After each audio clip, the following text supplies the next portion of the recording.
Hi, this is Jason Small here with Pastor Paul from Mahima Prasansha Nepali Church in Kitchener, Ontario. And it's so good to have you with us today. So tell us a little bit of your story, Pastor Paul. म चाहिँ भुटानमा जन्मेको हैन 1979 December 28 मा जन्मेको So I was born in Bhutan in 1979, December 28. म चाहिँ त्यहाँबाट अब नेपाल आए So after that I came to Nepal as a refugee. Nepal आउँदा म 1992 मा चाहिँ नेपाल आए So in 1992 I came to Nepal.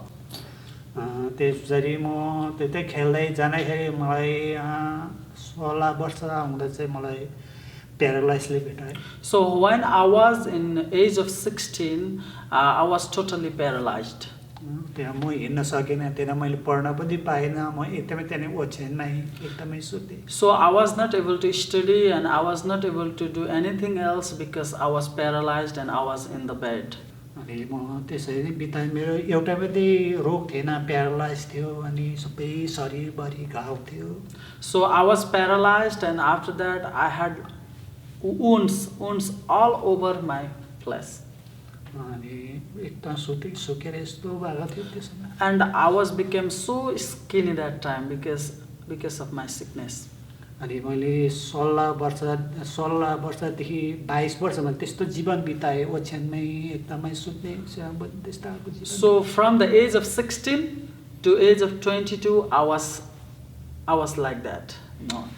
So your sickness was when you were in the refugee camp, is when you were paralyzed and the sickness took over your body? के तपाईं बिरामी हुँदाखेरि तपाईं प्यारालाइज हुँदाखेरि तपाईंको घाउहरू हुँदा तपाईं रिफ्युजी क्याम्पमै हुनुहुन्थ्यो? रिफ्युजी क्याम्पमै थियो म त्यही भित्र Yes, he was in refugee camp. त्यहाँदेखि चाहिँ मैले 2022 बाट चाहिँ 22 वर्षदेखि चाहिँ मैले प्रभु पाएँ After that, when I was in 22, I came to the Lord. अनि मलाई कुनै क्रिस्चियनहरूले सुसाउँछ मलाई क्रिस्चियन किनभने म बुद्धिस्ट थियो अनि त्यो समयमा चाहिँ मेरो बुद्धिस्टहरूले मन पराउँदै थियो घृणा गर्थ्यो So that time like I was Buddhist, so because of that the people used to hate Christian people in our country. त्यहाँदेखि एकजना भाइले मलाई सुनाएर अनि क्रिस्चियनमा तान्यो And after that one brother, he preached me gospel and he took me to the church. त्यसै मैले चर्चमा जाने बित्तिकै मेरो सबै शरीर सुक्ने मलाई बोकेर लग्यो हैन अनि त्यसपछि म एक हप्ता पछाडि चाहिँ मेरो घाउहरू सबै सुक्यो थियो And after that what happened is like when I started to go to church, after 1 week the wounds from my body started to disappear. And, after that I want to know him more, so I gave my life to the Lord, and after that I gave my whole life to the Lord. Nepali बारे पढे त्यसपछि म बढ्दै भएपछि अनि जब फेरि हामी विदेश आउनेको प्रोजेक्ट भयो त्यहाँदेखि मेरो पास्टरहरू पनि सबै अर्कै देश भयो त्यहाँदेखि पास्टरले चाहिँ फेरि मलाई पास्टरले सोचेको रहेछ So after that what happens like the process of immigration was started, and my pastor he came to USA and he was thinking to make me a pastor that time, and he appointed me as a new pastor of the church. अनि pastor चाहिँ मलाई हेरेर चाहिँ तर pastor मलाई तिमीलाई म pastor राख्छु भन्दा त मलाई एकदमै रोनु मन लाग्यो किनभने म पढेको पनि छैन सरी पनि कमजोर छु भनेर मैले त्यतिखेर त्यस्ता कुरा So after that when my pastor said that I will be going to make you as a pastor of the church, I was crying because I was very weak, I was not able to study more, I was not that talented, but I was crying that time. अनि त्यसै म त्यसै रोँदै अनि त्यतै छु त्यसो निदाएछ त मैले सपनामा चाहिँ म बाहिरसम्म पुगेको रहेछु अनि बाहिरमा पुग्दा चाहिँ सबैभन्दा चाहिँ पछाडि बसेर रहेछ अनि त्यति बस्दाखेरि चाहिँ अब म यस्तो छु बिरामी छु प्रभु म कसरी अब यो बाइबल स्कुलमा अगाडि बढ्छु त कसरी सक्छु त भनेर प्रार्थना गर्दा चाहिँ भरे त सबैभन्दा म त पवित्र भरे सबै काम गर्छ त्यसमा And after that, when I was crying and I slept that night, I saw a vision. Like I went to Bible school in my vision, and I was praying to the Lord in the Bible school in vision. Like, God, I am very weak, and how can I how I can finish this Bible school? And that time I was already filled with the Holy Spirit. Like I was crying and doing like that. त्यसै भरे मैले त त्यसै प्रार्थना गरेर आँखा खुल्दा सपना आँखा खुल्दा त म त बादलमाथिको बसेको देखेछ त्यतिखेर बादलमाथि बादलमाथि So when he opened his eyes, he found very he found like himself was in the cloud, like it's glorious. Vision. Yeah, like that. त्यहाँदेखि भरे त आँखा खोल्दा बादलमाथिकै भयो घोडा टेकेर प्रार्थना गरिरहेको छ अनि ला म त बादलमाथि आएछु भनेर त मेरो मुखबाट यत्रो के अरे आगो ज्वाला मुखबाट फल्लै परातिका भुइँमा झरा पड्किँदो रहेछ त्यो त के So when I saw a vision, like I was praying, I was kneeling down, and I saw like a fire from my mouth was coming out. He saw himself like that fire exploding like that. अनि त्यहाँदेखि भ्याउँछ अनि भ्याएपछि चाहिँ अनि ला मैले साँच्चै नै बाइसको जानुपर्ने रहेछ क्या हो भनेर And after that I woke up and I felt no, now I have to go Bible school, like. त्यहाँदेखि मैले एक महिना चाहिँ बाइबल पढाएर त्यो चाहिँ 2008 को डिसेम्बरमा मैले Bible school So he went to Bible school in 2008. He went to Bible school in November, and when he came back to his church in December, his pastor, he hand over everything to him in refugee camp. अनि मैले 2008 देखि 2000 डिसेम्बरदेखि चलाएको अनि मैले 2019 चलाएँ 10 अनि 10 मा फेरि म यहाँ.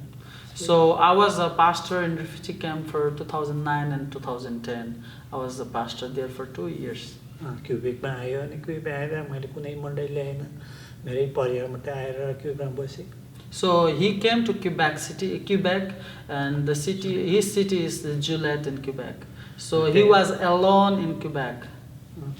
त्यहाँदेखि कोही थिएन क्रिस्चियन. त्यहाँ आएपछि मैले प्रार्थना गरेँ. अब म त पास्टर होइन त, अब मलाई पास्टर राखेको, अब म यहाँ के गरौँ प्रभु भनेर प्रार्थना गरेको थियो. त्यति नै भोलि त एउटा दुईटा गरे धेरै मण्डली आयो त्यसपछि. And I started to pray in Quebec City because I was appointed as a pastor in Nepal. So I felt like I am a pastor now, I have to pray for this place. And he started to pray in Quebec. अनि 2010 को जुनदेखि मैले 2014 सम्म चाहिँ त्यहाँ चलाएँ अनि फेरि यहाँ सरेँ. So in 2010 we started there, and after that in 2014 we 2014 मा सर्नु they came. So in 2015 we came to Kitchener. अनि यहाँ आएर पनि अहिले चलाउँछु. यहाँ पनि अहिले धेरै छ, हामी 17 घरहरू छ. कति छ मान्छेहरू सबै गरेर? 80 जना. So now we have almost 80 people in Kitchener. He came to Kitchener, and again he started to pray, and he started new church in Kitchener, and now that church is grown up, and they are like almost 80 people in their church. Tell me about a time that you saw God faithful to your church as you planted it here in Kitchener.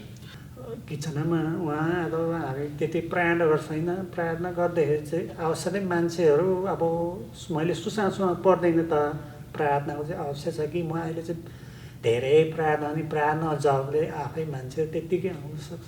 So God is faithful in my life like this, like I'm not able to go to preach gospel like that, but I used to pray more and more. So because of that power of prayer, people, they used to come to our church by themselves. So that's how God is faithful. So the Holy Spirit would lead people to your church. Yeah. So that's how God is faithful with him. Tell me about some miracles you've seen in your church, some things God has done. हाम्रो चर्चमा Miracles. Miracle त अब धेरै अब रोगी पनि जाति भएको छ हैन. अब कोही कान सुनेछ हैन, त्यस्तै खालको मान्छेहरू आएको छ. So in my church there are many people who were sick and who got healed and they came to the Lord. Amen.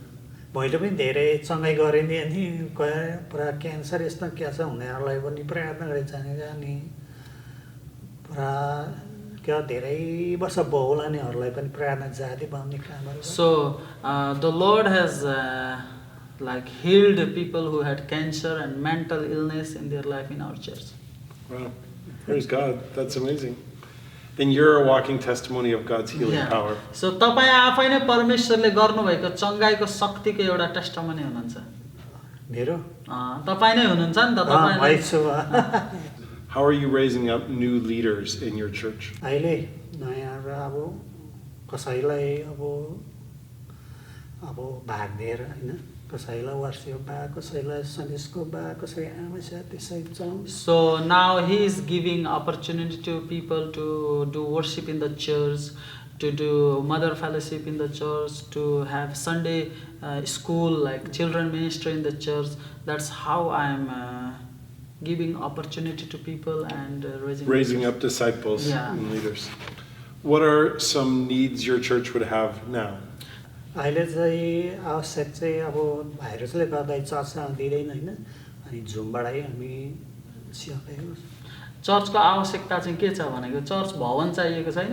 चाहिएको छ. So for now we are having church service by Zoom, but they want to have good facilities to have service after this. So you're looking for a place to hold your services as one of your needs. So तपाईले चाहिँ तपाईको church service चाहिँ गर्नको लागि चाहिँ नयाँ जग्गा चाहदै हुनुहुन्छ. चाहदै छु त्यसको लागि प्रयास गर्दै छु हैन अहिले अर्को चर्चमा गर्छु हैन त्यहाँ अलि समस्या हुँदैछ. So he would like to have a church facilities and things to have church service. Yeah. That's their need for now. What would be some advice you could give to someone who is going to plant a church? Can you just say a word of encouragement to churches towards giving to new churches starting? अब उत्साह दिनु नि अब राम्रै चलाउनु हैन प्रार्थना गर्नु त्यस्तै. So I encourage people to pray before they started church, to give their life to the Lord, like first of all you have to give your life to the Lord, and after that you will give your life like to people. धन्यवाद दिन चाहन्छु अब सहयोग गर्न चाहन्छु. धन्यवाद तपाईको सहयोगले धेरै असल काम हुन्छ. असल काम. So he is saying like whenever you give it will bless people and it will help people to grow.